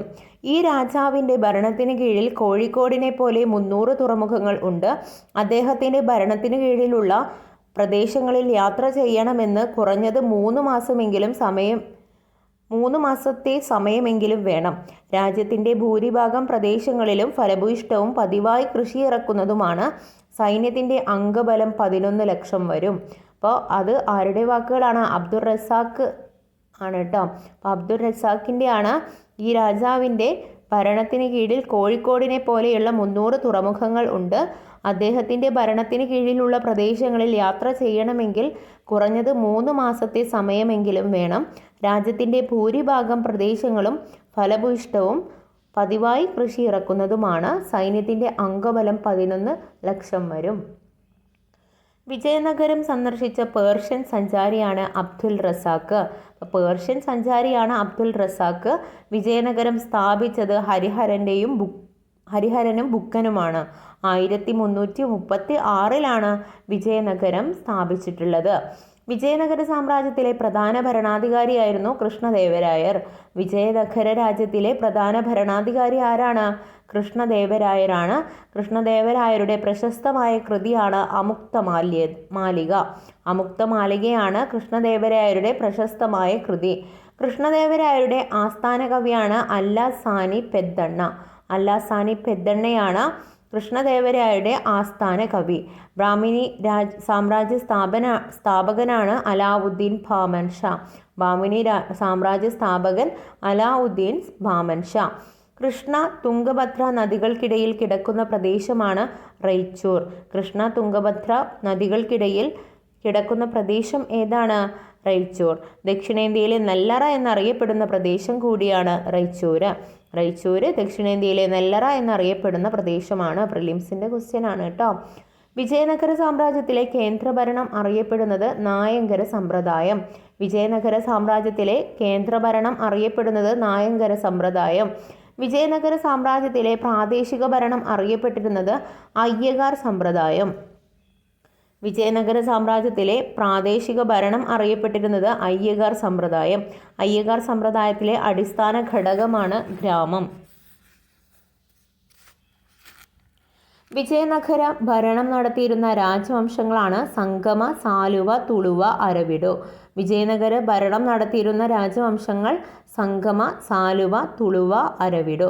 തുളുവ വംശത്തിലെ പ്രശസ്ത ഭരണാധികാരിയാണ് കൃഷ്ണദേവരായർ. തുളുവ വംശത്തിലെ പ്രശസ്ത ഭരണാധികാരിയാണ് കൃഷ്ണദേവരായർ. വിജയനഗരം സന്ദർശിച്ച ഇറ്റാലിയൻ സഞ്ചാരിയാണ് നിക്കോളോ കോണ്ടി. വിജയനഗരം സന്ദർശിച്ച ഇറ്റാലിയൻ സഞ്ചാരി ആരാണെന്ന് ചോദിച്ചാൽ നിക്കോളോ കോണ്ടിയാണ്. വിജയനഗരം രാജാക്കന്മാർ നിർമ്മിച്ച പ്രധാന ക്ഷേത്രങ്ങളാണ് വിട്ടല സ്വാമി ക്ഷേത്രവും ഹസാര രാമക്ഷേത്രവും. വിട്ടല സ്വാമി ക്ഷേത്രവും ഹസാര രാമക്ഷേത്രവുമാണ് വിജയനഗര രാജാക്കന്മാർ നിർമ്മിച്ച പ്രധാന ക്ഷേത്രങ്ങൾ. മറാത്ത ഭരണത്തെക്കുറിച്ച് നോക്കാം. മറാത്ത വംശസ്ഥാപകനാണ് ശിവജി. മറാത്ത വംശസ്ഥാപകൻ ശിവജിയാണ്. ഛത്രപതി എന്ന സ്ഥാനപ്പേര് സ്വീകരിച്ച മറാത്ത ഭരണാധികാരിയാണ് ശിവജി. ഛത്രപതി എന്ന സ്ഥാനപ്പേര് സ്വീകരിച്ച മറാത്ത ഭരണാധികാരി ശിവജിയാണ്. മറാത്ത രാജ്യത്തിൻ്റെ ആസ്ഥാനം പൂനെയാണ്. മറാത്ത രാജ്യത്തിൻ്റെ ആസ്ഥാനം പൂനെ. ശിവജിയുടെ മന്ത്രിസഭ അഷ്ടപ്രധാൻ. ശിവജിയുടെ സ്ഥാനാരോഹണം നടന്നത് എവിടെയാണ്? റായ്ഗഡ് 1674. ശിവജിയുടെ സ്ഥാനാരോഹണം നടന്നത് എവിടെ? റായ്ഗഡ് 1674. മറാത്ത ഭരണകാലത്ത് പ്രാന്തങ്ങൾ എന്നറിയപ്പെട്ടിരുന്നത് ജില്ലകൾ. മറാത്തക്കാരുടെ ഭൂപ്രദേശങ്ങൾ അറിയപ്പെട്ടിരുന്നത് സ്വരാജ്യ. മറ്റുള്ളവരിൽ നിന്നും ആക്രമിച്ച് കീഴടക്കിയ പ്രദേശങ്ങളാണ് വൊഗളെ. വൊഗളെയാണ് മറ്റുള്ളവരിൽ നിന്നും ആക്രമിച്ച് കീഴടക്കിയ പ്രദേശങ്ങൾ. കീഴടക്കിയ പ്രദേശങ്ങളിൽ നിന്നും പിരിച്ചെടുത്ത നികുതികളാണ് ചൗത്ത്, സർദേശ്-മുഖി. സർദേശ്-മുഖിയും ചൗത്തും കീഴടക്കിയ പ്രദേശങ്ങളിൽ നിന്നും പിരിച്ചെടുത്ത നികുതികളാണ്. അടുത്തതായിട്ട് നമുക്ക് സൂഫി പ്രസ്ഥാനം നോക്കാം. സൂഫിസം എന്ന വാക്കിൻ്റെ അർത്ഥം എന്താണ്? തസവൂഫ് എന്ന വാക്കിൽ നിന്നാണ് സൂഫിസം എന്ന വാക്ക് വന്നിട്ടുള്ളത്. അപ്പോൾ സൂഫി ഗുരു അറിയപ്പെടുന്നത് പീർ ഷൈഖ്. പീർ അല്ലെങ്കിൽ ഷെയ്ഖ് എന്നാണ് സൂഫി ഗുരു അറിയപ്പെടുന്നത്. സൂഫിസത്തിൻ്റെ അനുയായികൾ അറിയപ്പെടുന്നത് മുരീദ്. സൂഫിസത്തിൻ്റെ അനുയായികൾ അറിയപ്പെടുന്നത് മുരീദുകൾ എന്നാണ്. സൂഫിസ താമസ സ്ഥലം ഖാൻഗാഹുകൾ. സൂഫികളുടെ താമസ സ്ഥലം ഖാൻഗാഹുകൾ എന്ന പേരിലാണ് അറിയപ്പെടുന്നത്. അജ്മീറിലെ പ്രശസ്ത സൂഫി വാര്യനാണ് ഖാജ മൊയിനുദ്ദീൻ ചിസ്തി. അജ്മീറിലെ പ്രശസ്ത സൂഫി വര്യനാണ് ഖാജ മൊയിനുദ്ദീൻ ചിസ്തി. സൂഫി കേന്ദ്രങ്ങളിൽ ആലപിക്കുന്ന ഭക്തിഗാനമാണ് ഖവ്വാലികൾ. സൂഫി കേന്ദ്രങ്ങളിൽ ആലപിക്കുന്ന ഭക്തിഗാനമാണ് ഖവ്വാലികൾ. ഖവ്വാലിയുടെ വളർച്ചയിൽ പ്രധാന പങ്കുവഹിച്ച ശാസ്ത്രജ്ഞനാണ് അമീർ ഖുസ്രു. ഖവ്വാലിയുടെ വളർച്ചയിൽ പ്രധാന പങ്കുവഹിച്ച സംഗീതജ്ഞനാണ് അമീർ ഖുസ്രു. ഷെയ്ഖ് നിസാമുദ്ദീൻ ഔലിയയുടെ ശിശുവാണ് അമീർ ഖുസ്രു. ഷെയ്ഖ് നിസാമുദ്ദീൻ ഔലിയയുടെ ശിഷ്യനാണ് അമീർ ഖുസ്രു. സൂഫി വര്യന്മാർ. സ്ഥലം ബാബ ഫരീദ് അയോധാൻ. ബാബ ഫരീദ് അയോധാൻ. സയ്യിദ് മുഹമ്മദ് ജേസു ധറാസ് ഗുൽബർഗ്. സ്ഥലം ഗുൽബർഗ്. ഷാ ആലം ബുഖാരി ഗുജറാത്ത്. ഷാ ആലം ബുഖാരി ഗുജറാത്ത്. ബഹാഉദ്ദീൻ സക്കരിയ മുൾത്താൻ. ബഹാഉദ്ദീൻ സക്കരിയ മുൾത്താൻ. ഷെയ്ഖ് ഷിഹാബുദ്ദീൻ സഹ്റവർദി സിൽവാറ്റ്. ഷെയ്ഖ് ഷിഹാബുദ്ദീൻ സുഹ്റവർദി സിൽവാറ്റ്. ഇനി നമുക്ക് അഷ്ടപ്രധാനിലെ ഓരോരോ ഉദ്യോഗങ്ങളെ കുറിച്ചിട്ട് നോക്കാം കേട്ടോ. അപ്പോൾ അഷ്ടപ്രധാനിൽ വരുന്നതാണ് ആദ്യത്തേത് പേഷ്യ. പേഷ്യ എന്ന് പറയുന്നത് പ്രധാനമന്ത്രിക്കാണ്. പേഷ്യ എന്നാൽ പ്രധാനമന്ത്രി. ന്യായാധ്യക്ഷൻ മുഖ്യ ന്യായാധിപനാണ്. ന്യായാധ്യക്ഷൻ മുഖ്യ ന്യായാധിപനാണ്. അമാത്യൻ ധനകാര്യം. അമാത്യൻ ധനകാര്യം. സജീവൻ രാജകീയ കത്തിടപാടുകൾ. സജീവൻ രാജകീയ കത്തിടപാടുകൾ. മന്ത്രി രാജാവിൻ്റെ പ്രൈവറ്റ് സെക്രട്ടറിയാണ്. മന്ത്രി രാജാവിൻ്റെ പ്രൈവറ്റ് സെക്രട്ടറി. പണ്ഡിതറാവു മതകാര്യം ദാനധർമ്മം. പണ്ഡിതറാവു മതകാര്യം ദാനധർമ്മം. സുമന്ത് വിദേശകാര്യം. സുമന്ത് വിദേശകാര്യം. സേനാപതി സൈനികം. സേനാപതി സൈനികം. അടുത്തതായിട്ട് നമുക്ക് പഠിക്കാനുള്ള ഏരിയയാണ് ഭക്തി പ്രസ്ഥാനം. ഭക്തി പ്രസ്ഥാനത്തിലെ പ്രശസ്ത ശൈവ സന്യാസിയാണ് അപ്പർ. അപ്പറാണ് ഭക്തി പ്രസ്ഥാനത്തിലെ പ്രശസ്ത ശൈവ സന്യാസി. ദക്ഷിണേന്ത്യയിലെ ഭക്തി പ്രസ്ഥാനത്തിൽ നിലനിന്നിരുന്ന രണ്ട് വിഭാഗങ്ങളാണ് നായനാർമാരും ശിവഭക്തരും. നായനാർമാർ ശിവഭക്തർ, ആയ്വാൻമാർ വിഷ്ണുഭക്തർ. നായനാർമാർ ആരാണ്? ശിവഭക്തരാണ്. ആയ്വാൻമാർ വിഷ്ണുഭക്തരാണ്. ഉത്തരേന്ത്യയിൽ ഭക്തി പ്രസ്ഥാനത്തിന് നേതൃത്വം കൊടുത്തവരാണ് ഗുരുനാനാക്ക്, കബീർദാസ്, സൂർദാസ്, തുളസീദാസ്, തുക്കാറാം, മീരാബായ്. ഗുരുനാനാക്ക്, കബീർദാസ്, സൂർദാസ്, തുളസീദാസ്, തുക്കാറാം, മീരാബായ്. ഒരു മണ്ണ് കൊണ്ടുണ്ടാക്കിയ രണ്ടു പാത്രങ്ങളാണ് ഹിന്ദുവും മുസ്ലിമും എന്ന് അഭിപ്രായപ്പെട്ടത് കബീറാണ്. ഒരു മണ്ണ് കൊണ്ടുണ്ടാക്കിയ രണ്ടു പാത്രങ്ങളാണ് ഹിന്ദുവും മുസ്ലിമും എന്ന് അഭിപ്രായപ്പെട്ടത് കബീറാണ്. നാനാക്കിൻ്റെ പ്രാർത്ഥനാഗീതങ്ങൾ അറിയപ്പെടുന്നത് ഷാബാദ്. നാനാക്കിൻ്റെ പ്രാർത്ഥനാഗീതങ്ങൾ അറിയപ്പെടുന്നത് ഷാബാദ്. ഭക്തി പ്രസ്ഥാനത്തിൻ്റെ സ്ത്രീ സാന്നിധ്യം മീരാബായി രാജസ്ഥാൻ. മീരാബായി രാജസ്ഥാൻ. ലാൽ ദേദ് കാശ്മീർ. ലാൽ ദേദ് കാശ്മീർ. ബഹിനാബായ് മഹാരാഷ്ട്ര. ബഹിനാബായ് മഹാരാഷ്ട്ര. അക്കമ മഹാദേവി കർണാടക. അക്കമ മഹാദേവി കർണാടക. ആണ്ടാൾ തമിഴ്നാട്. കാരക്കൽ അമ്മയാർ തമിഴ്നാട്.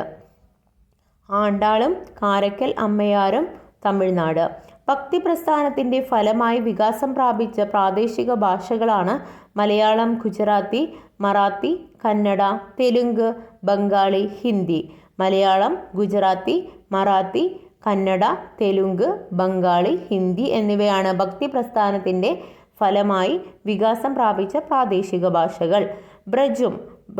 ബ്രജഭാഷ, അവധിയും അത് ഏത് ഭാഷയുടെ 2 രൂപങ്ങളാണ്?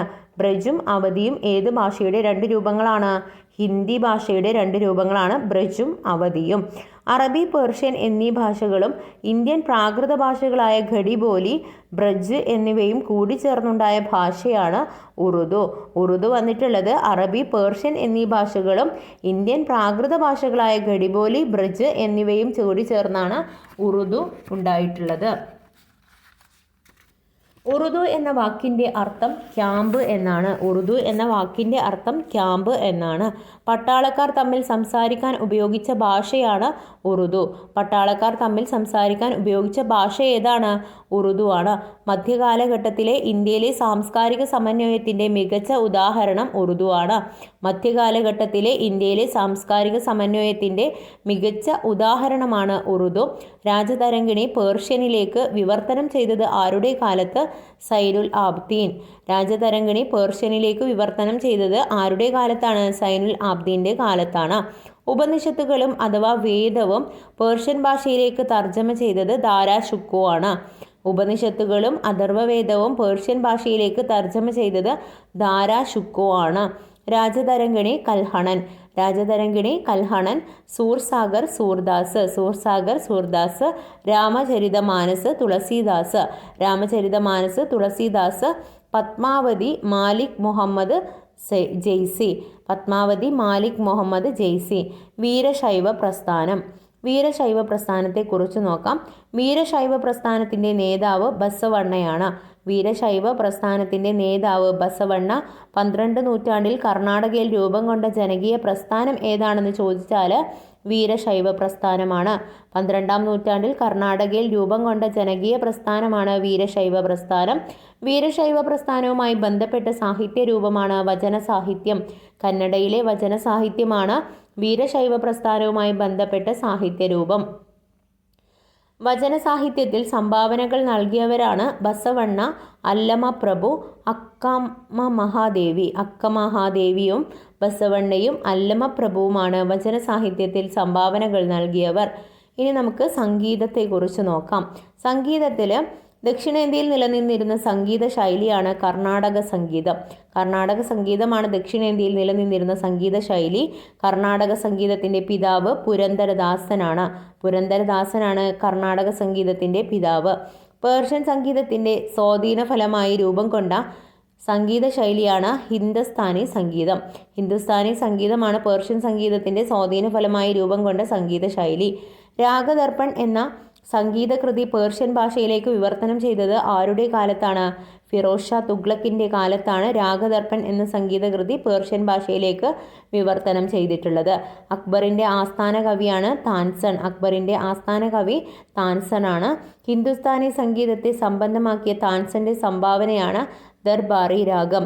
ദർബാറി രാഗം ഹിന്ദുസ്ഥാനി സംഗീതത്തെ സംബന്ധമാക്കിയ താൻസന്റെ സംഭാവന. സംഗീത രത്നാകരം ആരുടെ കൃതിയാണ്? ശാർഗദേവൻ്റെയാണ്. ശാർഗദേവൻ്റെയാണ് സംഗീത രത്നാകരം. സംഗീത രത്നാകരം ആരുടെ കൃതിയാണ്? ശാർഗദേവൻ്റെയാണ്. സംഗീത രത്നാകരം ആരുടെ കൃതിയാണ്? ശാർഗദേവൻ. ഭാഷ, കൃതികൾ, സാഹിത്യശാഖ, രചയിതാക്കളുടെ പേര്. അപ്പോൾ ബംഗാളി ഭാഷയിലുള്ള കൃതിയാണ് മഹാഭാരതം. ബംഗാളിയിലേക്ക് വിവർത്തനം ചെയ്തു. മഹാഭാരതം ബംഗാളിയിലേക്ക് വിവർത്തനം ചെയ്തു. ശ്രീകരനന്ദി കവീന്ദ്രൻ. ശ്രീകരനന്ദി കവീന്ദ്രൻ. ശ്രീകരനന്ദി കവീന്ദ്രൻ ബംഗാളി ഭാഷയിലേക്ക് വിവർത്തനം ചെയ്തു മഹാഭാരതം. മറാത്തി ബംഗാളി രാമായണം ഗീതങ്ങൾ. മറാത്തി ബംഗാളി രാമായണം ഗീതങ്ങൾ. കൃതിവാസ ഓജ. കൃതിവാസ ഓജയും വമന പണ്ഡിതും. ഗീതങ്ങളാണെങ്കിൽ വമന പണ്ഡിതും. ബംഗാളി രാമായണം കൃതിവാസ ഓജ. ഒറിയ കാവ്യങ്ങൾ. ഒറിയ കാവ്യങ്ങളാണ് സരളദാസ. ഒറിയ കാവ്യങ്ങൾ സരളദാസ. അപ്പോൾ ഇത്രയുമാണ് ഇന്നത്തെ ഒരു ക്ലാസ്സിൽ ഉൾപ്പെടുത്തിയിട്ടുള്ളത്. അപ്പോൾ നന്നായിട്ട് പഠിക്കുക. അടുത്ത ഭാഗം നമുക്ക് വരുന്നത് ആധുനിക ഇന്ത്യയാണ് കേട്ടോ. അപ്പോൾ 3-ാമത്തെ ക്ലാസ്സിൽ നമ്മൾ ആധുനിക ഇന്ത്യയെക്കുറിച്ചുള്ള കാര്യങ്ങൾ SCERT കംപ്ലീറ്റ് നമ്മൾ പഠിക്കും. അപ്പോൾ എല്ലാവരും ഇതേ ഒരു ഇതിൽ തന്നെ മുന്നോട്ടുണ്ടാവുക. അപ്പോൾ നന്ദി. ലൈക്ക് ചെയ്യാത്തവരൊന്ന് ലൈക്ക് ചെയ്ത് സപ്പോർട്ട് ചെയ്യണേ പ്ലീസ്.